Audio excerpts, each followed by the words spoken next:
বিচারপতিদের বাসা বাড়িতে পদায়ন না করার দাবিতে মানববন্ধন করেছেন সুপ্রিম কোর্টের এমএলএসএস পদে চাকরিরতরা। বিকেলে সুপ্রিম কোর্ট প্রাঙ্গণে মানববন্ধন করেন তারা। ভুক্তভোগীরা বলেন, দীর্ঘদিন চলমান থাকা দাসপ্রথা বিলুপ্ত করেন সদ্য বিদায়ী প্রধান বিচারপতি সৈয়দ রেফাত আহমেদ। বিচারপতিদের বাসা থেকে তিনি পদায়নকৃত সকল স্টাফ তুলে আনেন। তবে বর্তমান প্রশাসন পুনরায় বাসা বাড়িতে এমএলএসএস পদায়নের সিদ্ধান্ত নিয়েছে। নিন্দা জানিয়ে ভুক্তভোগীরা অভিযোগ করেন, বাসা বাড়িতে পদায়নকৃতদের উপর নানা রকম নির্যাতন করা হয়। বলেন, অফিস প্রধানদের অফিসিয়াল কাজে সহযোগিতা করাই তাদের প্রধান দায়িত্ব। ফলে সুপ্রিম কোর্টের সম্মানের সাথে পেশাগত দায়িত্ব পালনের ব্যবস্থা করার দাবি জানান ভুক্তভোগীরা।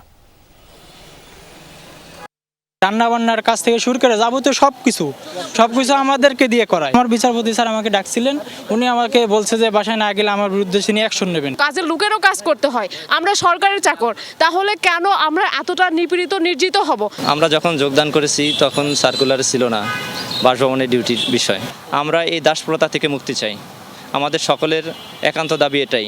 আমরা চাই অন্য 10টা প্রতিষ্ঠান মতো অফিসে ডিউটি করার জন্য।